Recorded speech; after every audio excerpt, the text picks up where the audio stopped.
금요일, 내일 모레가 부활주일인데 부활주일 날짜에 대해서 궁금해하는 분들이 있길래 말씀을 잠시 드리려고 합니다. 부활주일은 기독교가 공인된 콘스탄틴 황제 이후로 전 세계 공통으로 지키고 있어요. 예수님께서 6월절 어린 양으로 십자가에 달리신 때는 유대력으로는 아비월, 또 로마력 이름으로는 니산월, 그 아비월 니산월이 오늘날의 양력으로 말하면은 3월 혹은 4월쯤에 걸린단 말이죠. 이제 선교가 계속되면서 하나의 중앙 집권적인, 우리로 말하면 총회 뭐 이런 것이 없을 때니까 저마다 이때쯤이 아니겠나 하면서 부활주일 날짜를 지켜오던 중에 이제 로마가 기독교를 국교로 삼으면서 황제가 통일을 시킨 거예요. 이 날짜로 하는 게 좋겠다. 지금까지 그렇게 지켜오고 있는데 음력 기준이에요. 아유, 서양에도 음력을 지키나 음력이 있나 싶지만은 해와 달을 기준으로 날짜를 추적해가고 정해가는 것은 서양이나 동양이나 공통이죠. 낮과 밤의 길이를 중심으로 우리나라도 이 네 가지의 절기를 말하고 있잖아요. 하나는 뭡니까? 하지와 동지가 있어요. 하지가 동지가 있고 그 사이사이에 춘분과 추분이 있잖아요. 하지는 뭡니까? 하지는 낮의 길이가 가장 길어질 때가 하지예요. 동지는 뭐냐? 밤의 길이가 가장 길어질 때가 동지예요. 그러면 그 사이에 있는 춘분은 뭐냐? 낮과 밤의 길이가 같아지는 게 춘분. 또 추분은 마찬가지로 낮과 밤의 길이가 같아지는 게 추분인데, 동지를 지나고 나서 춘분이 오잖아요. 그러면 동지는 밤의 길이가 가장 길어지는 건데, 밤이 가장 길다가 이제 동지를 지나고 나면서 밤의 길이가 점점 줄어들다가 춘분이 되면은 밤과 낮의 길이가 똑같아지면서 어떻게 해요? 이제 낮의 길이가 점점 길어지겠지요.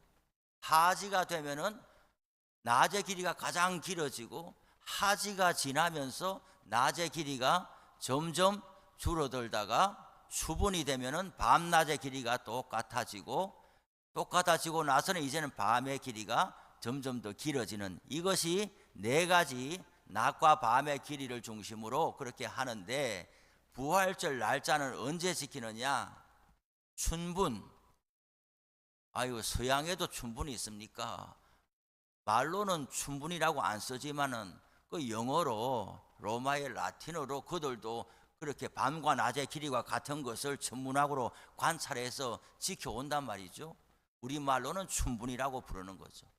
춘분이 지나고 나서 보름달이 뜨는 후에 첫 맞이하는 주일, 일요일을 부활주일로 지키기로 한다.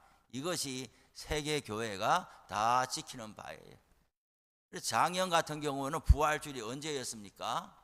4월 20날 셋째 주일날 아마 지켰을 거예요. 그런데 올해는 왜 4월 5일이냐? 제가 우리 교회에 부임해가지고 우리 교회 부활절을 4월 5일날 지키는 것이 아니고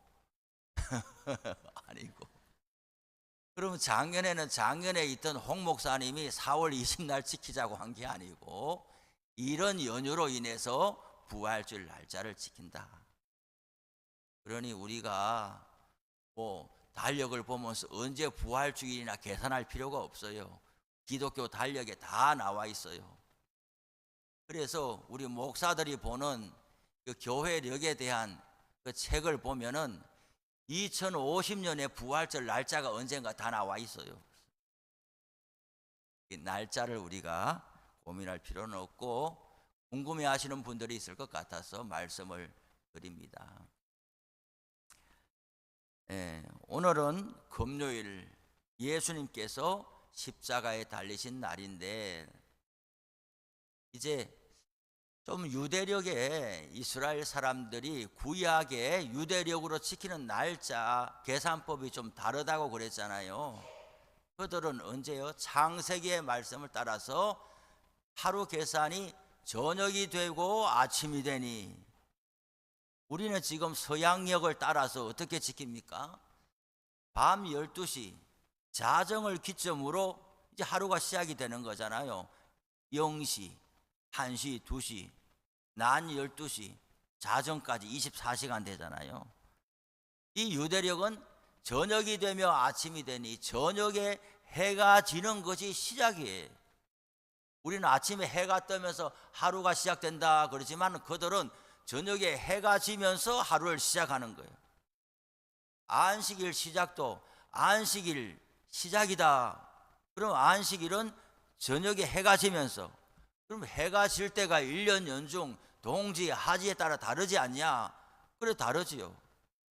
그때는 그렇게 했겠지만 지금 우리는 계산을 쉽게 하기 위해서 이게 12시간을 지키는 이런 관념으로 봤을 때, 아하, 그때는 그러면 언제 하루가 시작이 됐겠느냐? 그냥 저녁 6시라고 보는, 우리 시간으로 저녁 6시라고, 저녁 6시에 해가 떨어지지 않느냐 보통 하니까 하루 시작은 저녁 6시부터 하루가 시작이 됩니다. 그러니 안식일 시작도 해가 질 때부터 안식일이 시작이에요. 그러면은 안식일이 언제 시작이 되겠어요? 오늘 우리식, 오늘 금요일이잖아요. 오늘 저녁에 우리식으로 보면은 6시 이후가 안식일 시작되는 거예요. 그럼 금요일은 언제겠어요? 어제 밤 6시 지나면서 금요일이 시작이 된 거예요. 목요일은 언제겠어요? 우리 시간으로 수요일 날 밤 6시, 저녁 6시부터 목요일이 시작이 된 거예요. 오늘 여기 예수님께서 제6시에 온 땅에 어둠이 임하여 제9시까지 계속된다 그랬어요. 제6시는 이것은 유대 계산법이 아니고 로마 계산법인 거죠. 하루를 12시 낮을 4등분 해가지고 제6시라고 하면은 낮 12시가 제6시예요. 밤은 4등분을 했어요. 초경, 1경, 2경, 3경, 4경 이렇게 해가지고 밤은 저녁 6시부터 아침 6시까지 12시간을 4등분 해가지고 초경이냐 2경이냐 3경이냐 4경이냐. 예수님께서 갈릴리 호수 밤에 그 바다 위를 걸어가실 때 제4경이라 그랬잖아요. 그럼 제4경은 새벽 3시부터 6시 사이니까 얼마나 어두울 시간이냔 말이죠. 그렇지만 낮은 12개로 구분을 해가지고 제6시는 낮 12시 아침 6시부터 시작을 해서, 제3시는 오전 9시, 제9시는 오후 3시. 저는 상당히 흥미로운데 헷갈릴 수도 있어요. 예수님께서 십자가에 달린 것은 제3시가 되어서 십자가에 못 박혔다라고 25절에 나오고, 제6시가 되매 온 땅에 어둠이 임하여 제9시까지 계속되다가 제9시에 예수님께서 숨지시니라 되어 있어요. 15장을 전반적으로 읽어보면은 우리는 무슨 마음을 가지게 되느냐? 예수님이 공공의 적이 되어가지고 온 세상 사람들이 너 죽기를 바라는, 단순히 죽기를 바라는 것뿐만 아니라 조롱하고 멸시하고 수치를 주고, 어디 한 사람도 예수님 편에 서가지고 아이고 예수가 죽으면 되겠습니까? 저 착한 사람을 죽이면 되겠습니까? 어느 한 사람도 편들어 주거나 동정하거나 말로라도 편에 서주는 사람이 한 사람도 없었단 말이에요. 오늘 15장에 여러 사람이 등장해요. 여러 사람이 등장. 대제사장과 서기관들이 아론 유다가 팔아넘기기로 결의하고 팔아넘기고 빌라도의 재판장 정에 포로되어 붙잡혀 가가지고 빌라도한테 가서 또 건네주지요. 왜? 종교법에 의하지 않고는 사형 판결을 못 내리니까 자네들인 공의회 이 사람들이 왜 잠도 안 자고 새벽에 모였겠냐고요. 빌라도는 근무 시간이 아닌데 왜 밤에 새벽에 재판하려고 앉아 있었겠냐고요.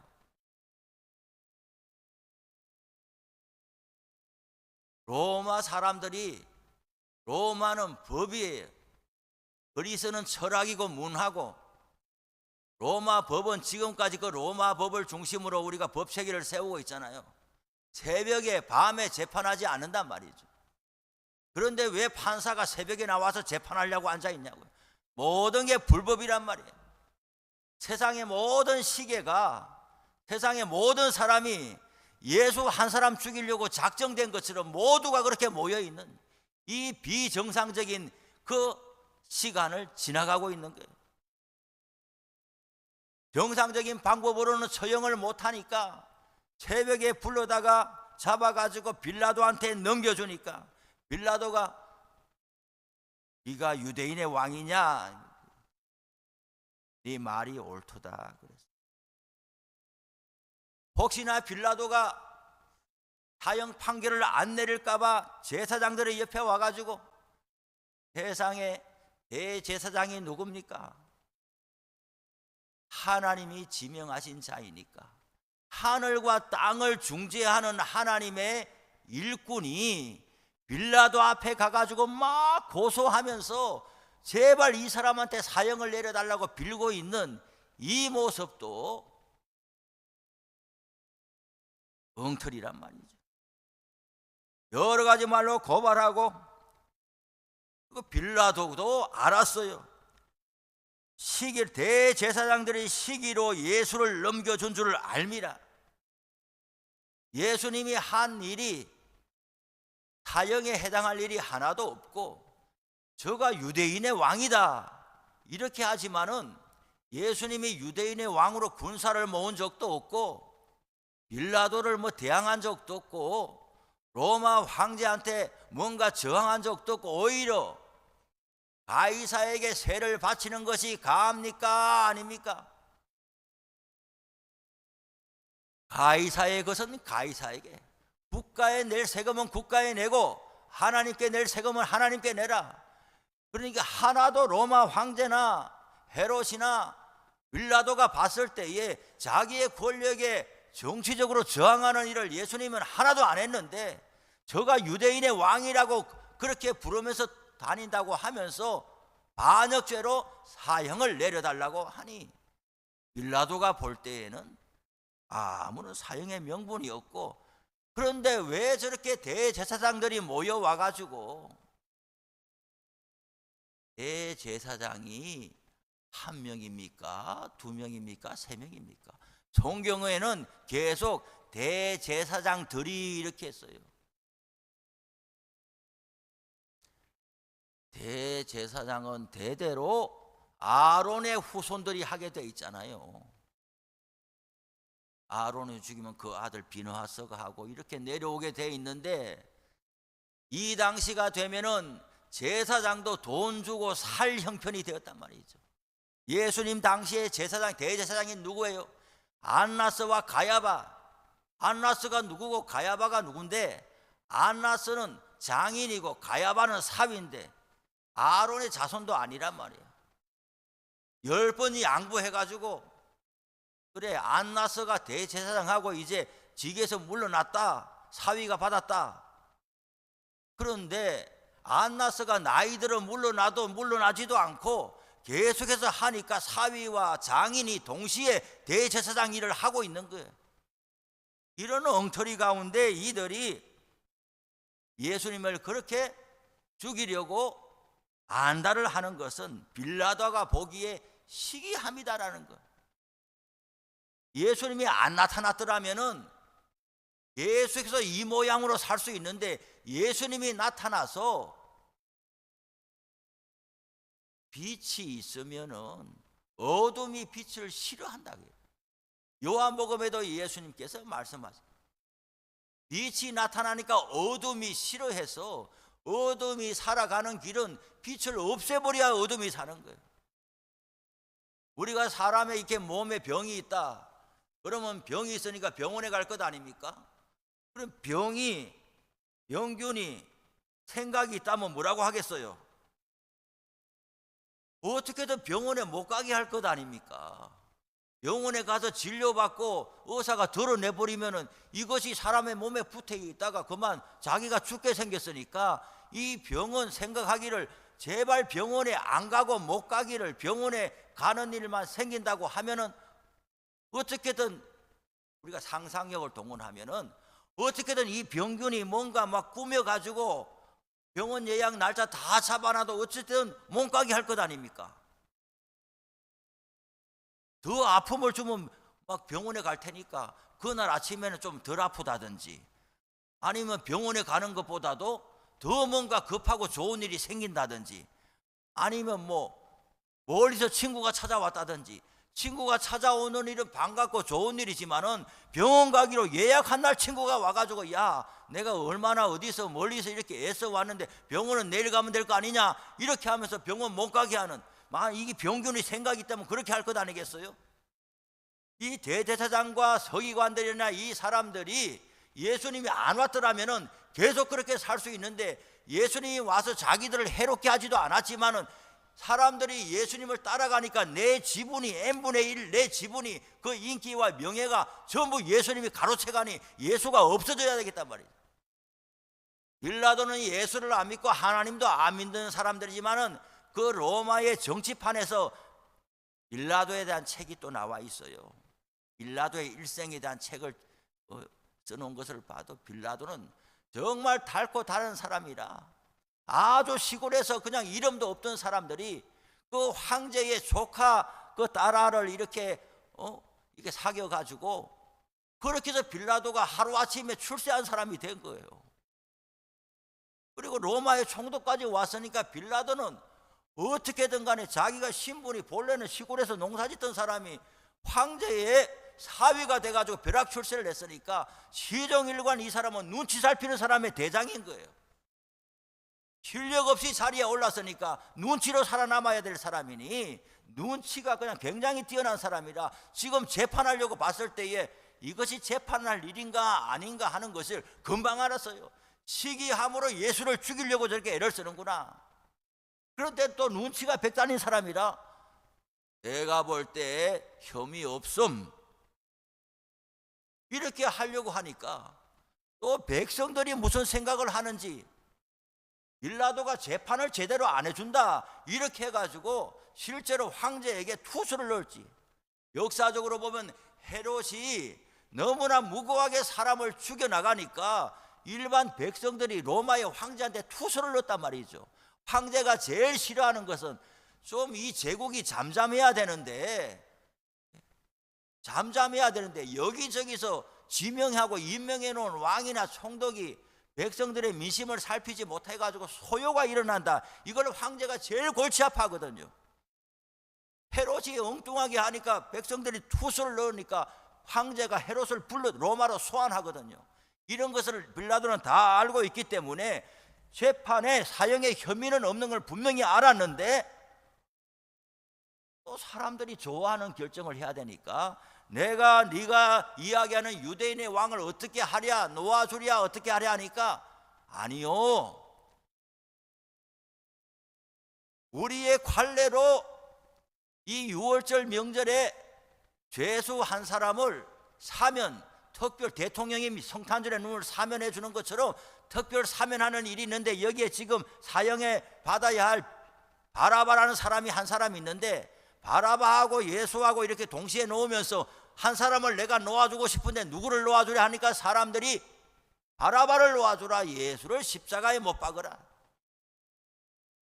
뿐만 아니라 29절에 보니까 지나가는 자들이 자기 머리를 흔들면서 예수를 모욕하여 아하 성전을 헐고 사흘에 짓는 자여 네가 너를 구원하여 십자가에서 내려오라. 대제사장과 서기관들이 희롱하고 함께 십자가에 못 박힌 자들도 예수를 욕하더라. 온 세상의 사람들이 예수님을 중심으로 똘똘 뭉쳐가지고 하나도 예수님의 편을 드는 사람이요, 십자가를 우리가 생각할 때에 고통의 입장에서 생각도 하지만은 또한 십자가는 수치와 모욕과 조롱에 하나님의 아들이 사람의 죄를 대신 짊어지고 사람을 용서하고 하나님의 자녀 삼으려고 왔는데 그 하나님의 아들이 사람에게 붙잡 신이 사람한테 수갑 채워서 간다는 게 말이 돼요? 신이 사람의 재판정에서 사형 판결을 받는 게 말이 되는가? 하나님께서 일꾼으로 세우는 하나님의 그 대제사장 바리새인 서기관들이 종이 아들을 죽이려고 달려들어서 되겠느냐? 지나가는 사람들이 그들의 죄를 용서하기 위해서 대신 짊어지고 가는 예수님을 향해서 조롱하고 침뱉고 때리는 것이 말이 되느냐? 어느 한 사람도 옆에서 예수님을 편들어 주지 않아요. 예수님은 조롱과 모욕을 당하시면서 외롭게 한 사람도 옆에 있지 아니하는, 그렇게 해서 아침 9시부터 오후 3시까지 십자가에 달려 있는데 낮 12시부터는 온 땅에 어둠이 임했다. 성경에서 어둠은 심판이죠. 그리고 하나님의 침묵이죠. 무슨 심판이겠어요? 온 인류의 죄에 대한 심판. 우리는 이 책임에 대한 무게감이 당해보지 않은 사람은 모르잖아요. 나이가 50이 되고 60이 돼도 내 나이 많이 먹었으니까 나 철 났다 그렇게 하지만은 자식 낳아가지고 자식을 키워보는 수고를 하면서 한 가정의 가장의 그 책임감을 경험해 보지 않은 사람은 나이 60 됐다고 그걸 알겠어요?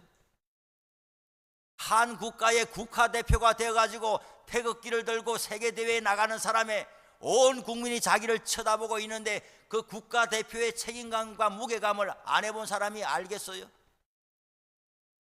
대통령의 특사가 돼가지고 나라의 운명이 자기 손에 걸려 있는데 특사로서 어떤 나라에 간다고 할 때의 그 책임감과 무게감을 감당 안 해본 사람이 알겠어요? 온 인류의 운명을 등에 짊어지고 십자가에 달려있는 이 예수님의 그 중압감과 그 책임 부담 무게감을 무엇으로 대신하고 우리가 이해할 수가 있겠냐고. 다 버림하고 34절에 보니까 예수님께서 하나님 아버지를 향해서 엘리 엘리 라마 사막다니 나의 하나님 나의 하나님 어찌하여 나를 버리셨나이까. 예수께서 큰 소리를 지르시고 숨지시니라. 하나님마저 예수님을 버리십니다. 온전히 버리고 네가 온 인류의 죄를 짊어진 대표 선수다. 너 한 사람이 죽어야 모두가 산다. 하나님께서 이를 악물고 참은 거죠. 한마디도 하나님은 안 했어요. 내 아들아 내가 안다 한마디도 안 했어요. 5분만 참아라 1분만 참아라 한마디도 안 했어요. 아예 버려버렸어요. 마지막 남은 심판의 잔을 한 방울까지 다 예수님은 마셔버린 거예요. 예수님께서 아들로서 순종의 본을 보이신 것은 우리는 살아가면서 신앙생활을 하면서 왜 한마디도 안 하느냐, 내가 이렇게 괴로워서 고통 가운데 기도하고 부르짖고 평생 예수 믿고 사는데 한마디도 왜 안 하고 날 안 도와주느냐, 이것 때문에 신앙이 실족하고 낭망하는 일들이 많이 있는데 예수님께서 보여주신 아들의 순종은 이것으로 끝나는 거예요. 왜 나를 버리십니까? 하나님의 대답을 듣지 못한 채 개방형으로 일생을 마치는 게 예수님이 아들의 순종을 보여주신 거예요. 이는 아들의 권세 중에서는 순종의 권세가 있어요. 종은 순종하는, 겁나서 불종하고 복종하는 것이지 종은 순종하지 않아요. 아들은 순종하는 거예요. 우리 예수 믿는 우리들은 우선 순종을 배워야 되는, 하나님께서 뭐라고 응답을 주시지 않아도 개방형으로 하나님을 의지한 채 가는, 그것이 우리의 순종. 하나님께서 못 들어서 대답을 안 하시는 게 아니에요. 하나님께서 못 들어서 듣지 못해가지고 쳐다보고 눈만 깜빡이는 게 아니에요. 오늘 이 예수 그리스도의 죽음, 이 십자가의 순환, 오늘 금요일인데 묵상하고 또 기도하는 하루 되기를 바랍니다. 우리 기도 제목 읽고 주기도문하고 구역장들은 교육하러 가겠습니다.